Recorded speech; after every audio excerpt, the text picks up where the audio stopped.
Hello friends, welcome to Geetha Samsara Santhe. ಎಷ್ಟೇ ನಿಮಗೆ ಥಂಡಿ, ಶೀತ, ನೆಗಡಿ, ಕೆಮ್ಮಾಗಿರ್ಲಿ, ತುಂಬಾ ದಿನಗಳಿಂದ ಗಂಟಲಲ್ಲಿ ಕಟ್ಟಿದಂತ ಕಫ, ಎದೆಯಲ್ಲಿ ಕಟ್ಟಿದಂತ ಕಫವನ್ನ ಕರಗಿಸುವಂತ ಶಕ್ತಿ ಇವತ್ತಿನ ಮನೆಮದ್ದಿಗೆ ತುಂಬಾನೇ ಸಿಂಪಲ್ ಆಗಿ ಯಾವುದೇ ಖರ್ಚಿಲ್ಲದೆ ಇವತ್ತಿನ ಮನೆಮದ್ದನ್ನ ನಾವು ಮಾಡ್ಕೊಳ್ಬಹುದು. ನಿಮ್ಗೆ ಇವತ್ತೇ ನೆಗಡಿ, ಕೆಮ್ಮು, ಶೀತ ಶುರುವಾಗಿದ್ರು ಬೇಗನೆ ಕಡಿಮೆ ಆಗುತ್ತೆ. ಒಂದ್ ವೇಳೆ ತುಂಬಾ ದಿನಗಳಿಂದ ನಿಮ್ಮ ಎದೆಯಲ್ಲಿ ಗಂಟಲಲ್ಲಿ ಕಫ ಕಟ್ಟಿದ್ರೆ, ನಿಮ್ಗೆ ತುಂಬಾನೇ ತ್ರಾಸ ಆಗ್ತಾ ಇದ್ರೆ 3 ಸಲ ಇದನ್ನ ಕುಡಿದ್ರೆ ಸಾಕು, ನಿಮ್ಗೆ ಬೇಗ ಎದೆಯಲ್ಲಿರುವಂತ ಗಂಟಲಲ್ಲಿರುವಂತ ಕಫ ಕರಗಿ ನೀರಾಗಿ ಹೊರ ಬರುತ್ತೆ. ಒಂದ್ ವೇಳೆ ನಿಮ್ಗೆ ಉಸಿರಾಟದ ತೊಂದರೆ ಆಗ್ತಿದ್ರು ಸಹಿತ ಈ ಮನೆಮದ್ದು ಮಾಡೋದ್ರಿಂದ ನಿಮಗೆ ಉಸಿರಾಟದ ಸಮಸ್ಯೆ ಕಡಿಮೆಯಾಗಿ ನೀವು ಆರಾಮಾಗಿ ನಿರಾಳವಾಗಿ ಉಸಿರಾಟವನ್ನು ಮಾಡ್ಬೋದು. ಅಷ್ಟು ನಿಮಗೆ ಎದೆಯೆಲ್ಲ ಹಗುರಾಗತ್ತೆ. ಥಂಡಿ, ಶೀತ, ನೆಗಡಿ ಸಂಪೂರ್ಣವಾಗಿ ಕಡಿಮೆ ಆಗುತ್ತೆ.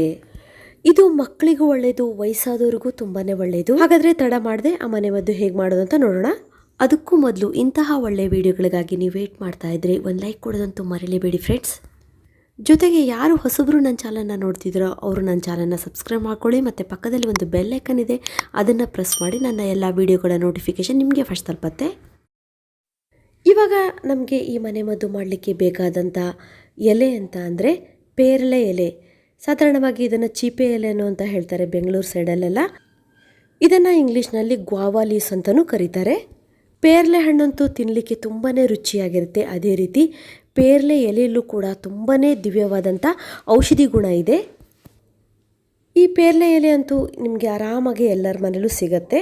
ನೋಡಿ, ಇಲ್ಲಿ ನಮಗೆ ಪೇರಳೆ ಎಲೆ ಬೇಕು. ಪೇರಳೆ ಎಲೆ ಥಂಡಿ, ಶೀತ, ನೆಗಡಿ, ಕೆಮ್ಮಿಗೆ ರಾಮಬಾಣವಾಗಿ ಕೆಲಸ ಮಾಡುತ್ತೆ.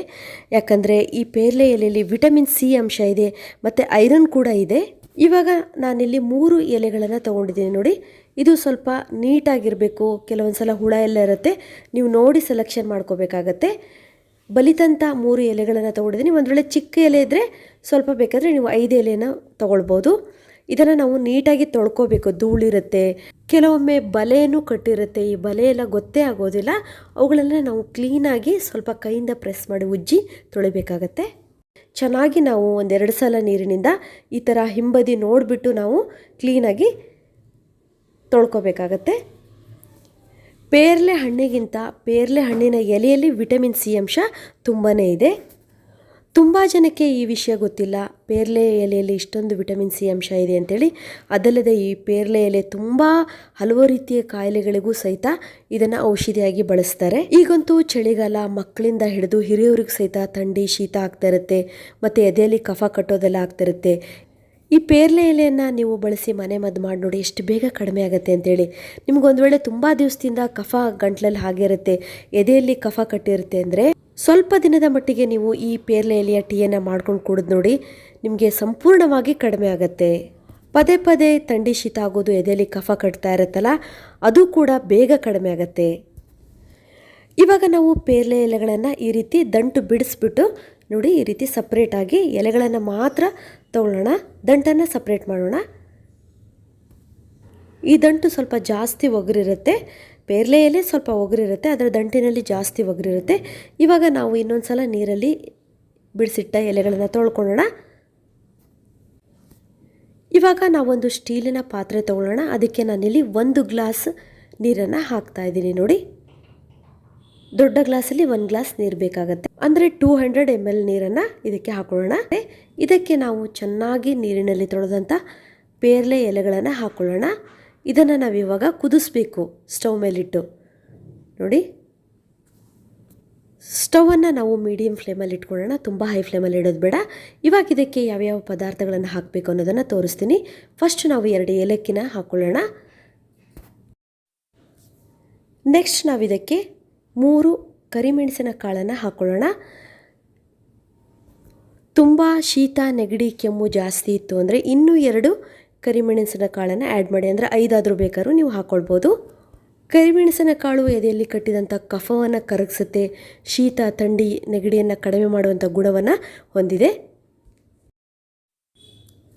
ನೆಕ್ಸ್ಟ್ ನಾವು ಲವಂಗವನ್ನು ಹಾಕ್ಕೊಳ್ಳೋಣ. 2 ಲವಂಗವನ್ನು ತೊಗೊಂಡಿದ್ದೀವಿ. ನೋಡಿ, ಲವಂಗ ಕೂಡ ಯಾವುದೇ ರೀತಿಯ ಇನ್ಫೆಕ್ಷನ್ನಿಂದ ನಿಮಗೆ ಥಂಡಿ, ಶೀತ ಆಗಿದ್ರೂ ಸಹಿತ ಅದನ್ನು ಕಡಿಮೆ ಮಾಡುತ್ತೆ. ಬ್ಯಾಕ್ಟೀರಿಯಾಗಳನ್ನು ನಾಶ ಮಾಡುವಂಥ ಗುಣ ಕೂಡ ಲವಂಗಕ್ಕಿದೆ. ನೆಕ್ಸ್ಟ್ ನಾವಿವಾಗ ಅರ್ಧ ಇಂಚು ಶುಂಠಿ ತೊಗೊಳ್ಳೋಣ. ಶುಂಠಿನೂ ಅಷ್ಟೇ ನೀವು ನೀಟಾಗಿ ಅದರ ಮೇಲಿನ ಸಿಪ್ಪೆಯನ್ನು ತೆಗಿಬೇಕು, ಚೆನ್ನಾಗಿ ತೊಳ್ಕೊಬೇಕು. ಶುಂಠಿಯಲ್ಲೇ ಆ್ಯಂಟಿ ಇನ್ಫ್ಲಮೇಟರಿ ಗುಣ ಇದೆ, ಹಾಗಾಗಿ ಯಾವುದೇ ರೀತಿಯ ಇನ್ಫೆಕ್ಷನ್ನಿಂದ ಬರುವಂತಹ ಥಂಡಿ, ಶೀತ, ಕೆಮ್ಮನ್ನು ಕಡಿಮೆ ಮಾಡುತ್ತೆ. ಗಂಟಲು ಕೆರೆತ ಆಗ್ತಿದ್ರು ಸಹಿತ ಅದನ್ನು ಕಡಿಮೆ ಮಾಡುವಂಥ ಗುಣ ಈ ಶುಂಠಿಗಿದೆ. ಇವಾಗ ನಾವು ಈ ಎಲ್ಲ ಮಸಾಲೆ ಪದಾರ್ಥಗಳನ್ನು ಚೆನ್ನಾಗಿ ಕುಟ್ಕೋಬೇಕು. ನೋಡಿ ಇಷ್ಟಾದರೆ ಸಾಕಾಗುತ್ತೆ. ಇವಾಗ ನಾವು ಇಲ್ಲಿ ಪೇರಲೆ ಎಲೆ ನೀರು ಕುದೀತಾ ಇದೆಯಲ್ಲ, ಇದಕ್ಕೆ ನಾವಿವಾಗ ಹಾಕ್ಕೊಳ್ಳೋಣ. ಪೇರಲೆ ಎಲೆ ಮೊದಲೇ ಥಂಡಿ ಶೀತವನ್ನು ಕಡಿಮೆ ಮಾಡುವಂಥ ಗುಣವನ್ನು ಹೊಂದಿದೆ. ಅದ್ರ ಜೊತೆಗೆ ಈ ಮಸಾಲೆಗಳನ್ನು ಆ್ಯಡ್ ಮಾಡಿದಾಗ ತುಂಬಾ ಒಳ್ಳೆಯ ರಿಸಲ್ಟನ್ನು ನಮಗೆ ಕೊಡುತ್ತೆ. ಇವಾಗ ನಾವು ಒಂದು 2ರಿಂದ 3 ನಿಮಿಷ ಚೆನ್ನಾಗಿ ಕುದಿಯೋಕ್ಕೆ ಬಿಡಬೇಕು. ನೋಡಿ ಚೆನ್ನಾಗಿ ಕುದ್ದು ಈ ಕಷಾಯ ಅಥವಾ ಟೀ ಕಲರ್ ಚೇಂಜ್ ಆಗುತ್ತೆ. ಇದರಲ್ಲಿ ಹಾಕಿದ ಎಲ್ಲ ಪದಾರ್ಥಗಳ ಸತ್ವವನ್ನು ಬಿಡುತ್ತೆ. ನೋಡಿ ಇವಾಗ ಕಲರ್ ಕೂಡ ಚೇಂಜ್ ಆಗಿದೆ. ಇದಕ್ಕೆ ನಾವು ಸ್ವಲ್ಪ ಬೆಲ್ಲವನ್ನು ಆ್ಯಡ್ ಮಾಡೋಣ ರುಚಿಗೋಸ್ಕರ. ಒಂದು ವೇಳೆ ಶುಗರ್ ಪೇಷಂಟ್ ಇದ್ದರೆ ಅವರು ಬೆಲ್ಲ ಆ್ಯಡ್ ಮಾಡೋದು ಬೇಡ. ಇದಕ್ಕೆ ನಾವು ಬೇಕಾದರೆ ಜೇನುತುಪ್ಪವನ್ನು ಆ್ಯಡ್ ಮಾಡ್ಬೋದು. ಜೇನುತುಪ್ಪ ಕೂಡ ಥಂಡಿ, ಶೀತ, ಕಫವನ್ನು ಕರಗಿಸುವಂಥ ಶಕ್ತಿಯನ್ನು ಕೂಡ ಹೊಂದಿದೆ. ಆದರೆ ಜೇನುತುಪ್ಪವನ್ನು ಸ್ವಲ್ಪ ತಣ್ಣಗಾದ ಮೇಲೆ ನಾವು ಹಾಕಬೇಕಾಗತ್ತೆ. ನಾನಿಲ್ಲಿ ಬೆಲ್ಲವನ್ನು ಹಾಕ್ತಾ ಇದ್ದೀನಿ. ನೋಡಿ ಬೆಲ್ಲ ಹಾಕಿದ ಮೇಲೆ ನೀವು ಮತ್ತೆ 1 ನಿಮಿಷದವರೆಗೂ ಚೆನ್ನಾಗಿ ಕುದಿಸಿ. ಇವಾಗ ನೋಡಿ ಚೆನ್ನಾಗಿ ಕುದ್ದಿದೆ. ಇವಾಗ ಸೂಪರಾಗಿ ತಯಾರಾಗಿದೆ. ನೋಡಿ ದಿವ್ಯ ಔಷಧಿಯಾಗಿ ಥಂಡಿ, ಶೀತ, ನೆಗಡಿ, ಕಫವನ್ನು ಕಡಿಮೆ ಮಾಡುವಂತಹ ಗುಣವುಳ್ಳ ಔಷಧಿ ಇದು. ಇದನ್ನು ನಾವು ಫಿಲ್ಟರ್ ಮಾಡ್ಕೊಳ್ಳೋಣ. ನೋಡಿ ಚೆನ್ನಾಗಿ ಕುದ್ದಿದೆ. ಕಲರ್ ಕೂಡ ಎಷ್ಟು ಚೆನ್ನಾಗಿ ಚೇಂಜ್ ಆಗಿದೆ ಅಂತೇಳಿ. ಇಷ್ಟಾದರೆ ಸಾಕು. ಇವಾಗ ನಾವು ಇದನ್ನು ಬಿಸಿ ಇರಬೇಕಾದ್ರೆ ಕುಡಿಬೇಕು, ಯಾಕಂದರೆ ಒಳ್ಳೆ ಎಫೆಕ್ಟ್ ಆಗುತ್ತೆ. ಗಂಟಲು ಕೆರೆತಾಗಿದ್ರೆ, ಗಂಟಲು ನೋವಾಗಿದ್ರೆ, ಥಂಡಿ ಶೀತ ಆಗಿದ್ರೂ ಸಹಿತ, ಎದೆಯಲ್ಲಿ ಗಂಟಲಲ್ಲಿ ಕಫ ಕಟ್ಟಿದ್ರೂ ಸಹಿತ ಬೇಗ ಕರಗತ್ತೆ. ನಿಮ್ಮ ಎದೆ ತುಂಬಾ ಹಗುರಾಗತ್ತೆ. ಇನ್ನು ನೀವು ಬೆಲ್ಲ ಬೇಡ ಅಂತ ಅಂದರೆ ಇದಕ್ಕೆ ಜೇನುತುಪ್ಪವನ್ನು ಮಿಕ್ಸ್ ಮಾಡಿ ಕುಡಿಬೋದು. ಅಂದರೆ ಸ್ವಲ್ಪ ತಣ್ಣಗಾಗಬೇಕು. ಈ ಕಷಾಯ ತಣ್ಣಗಾದ್ಮೇಲೆ ಮಕ್ಕಳಿಗೆ ನೀವು ಜೇನುತುಪ್ಪವನ್ನು ಮಿಕ್ಸ್ ಮಾಡಿ ಕುಡಿಸ್ಬೋದು. ಮಕ್ಕಳಿಗೆ ಇದರಲ್ಲಿ ಸ್ವಲ್ಪ ಪ್ರಮಾಣದಲ್ಲಿ 1/4 ಭಾಗದಷ್ಟು ಕುಡಿಸಿದ್ರೆ ಸಾಕು. ಈ ಥರ ಕಷಾಯವನ್ನು ನೀವು ಬೆಳಗ್ಗೆ ಒಂದು ಸಲ ಮತ್ತು ಮಧ್ಯಾಹ್ನ ಒಂದು ಸಲನೂ ಕುಡಿಬೋದು. ತುಂಬ ಜಾಸ್ತಿ ಇದ್ದರೆ ರಾತ್ರಿನೂ ಕುಡಿಬೋದು. ನೀವು ಒಂದು ಸಲ ಕಷಾಯ ಮಾಡಿಕೊಂಡು ಮತ್ತೆ ಉಳಿದಿರುತ್ತಲ್ಲ ಆ ಎಲ್ಲ ಪದಾರ್ಥಗಳನ್ನು ಅದಕ್ಕೆ ಮತ್ತೆ ನೀರು ಹಾಕಿ ಕುದಿಸಿ ಇನ್ನೊಂದು ಲೋಟ ಮಾಡ್ಕೋಬೋದು. ಇಲ್ಲ ನೀವು ಇಲ್ಲಿ ಹೇಳಿದಂಥ ಪದಾರ್ಥಗಳನ್ನು 2 ಭಾಗ ಮಾಡಿ 2 ಟೈಮ್ ಬೇಕಾದರೆ ಮತ್ತೆ ಮಾಡಿಕೊಂಡು ಫ್ರೆಶ್ ಆಗಿ ಕುಡಿಬೋದು. ಕೆಲವರಿಗೆ ರಾತ್ರಿ ಸಮಯದಲ್ಲಿ ಜಾಸ್ತಿ ಥಂಡಿ, ಶೀತ, ಕೆಮ್ಮು, ಕಫ ಜಾಸ್ತಿ ಆಗ್ತಾ ಇರುತ್ತೆ, ಹೆಚ್ಚಾಗತ್ತೆ. ಅಂಥವರು ರಾತ್ರಿ ಕುಡಿಯೋದು ತುಂಬಾ ಒಳ್ಳೆಯದು. ಇವಾಗ ನಿಮಗೆ ಥಂಡಿ, ಶೀತ, ನೆಗಡಿ ಏಕ್ದಮ್ ಸ್ಟಾರ್ಟ್ ಆಯಿತು ಅಂದರೆ ಅವರು 3 ದಿವಸ ಕುಡಿದ್ರೆ ಕಂಪ್ಲೀಟಾಗಿ ಕಡಿಮೆ ಆಗುತ್ತೆ. ಒಂದು ವೇಳೆ ತುಂಬ ದಿನಗಳಿಂದ ನಿಮಗೆ ಈ ರೀತಿ ಎದೆಯಲ್ಲಿ ಕಫ ಕಟ್ಟಿದೆ, ಪದೇ ಶೀತ, ಥಂಡಿ ಆಗ್ತಾ ಇದೆ ಅನ್ನೋರು ಒಂದು 7 ದಿವಸ ಈ ಕಷಾಯವನ್ನು ಕುಡಿರಿ.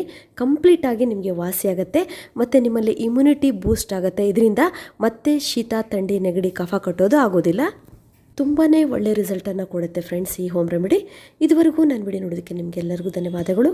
ಈ ವಿಡಿಯೋ ಇಷ್ಟ ಆಗಿದ್ದಕ್ಕೆ ಒಂದು ಲೈಕ್ ಕೊಡೋದಂತೂ ಮರೆಯಲೇಬೇಡಿ ಫ್ರೆಂಡ್ಸ್. ಮತ್ತು ಅವಶ್ಯಕತೆ ಇರೋರಿಗೆ ಈ ವಿಡಿಯೋನ ಶೇರ್ ಮಾಡಿ. ಮತ್ತೆ ಭೇಟಿಯಾಗೋಣ ಹೊಸದೊಂದು ವಿಡಿಯೋದೊಂದಿಗೆ. Till then be happy, take care, bye.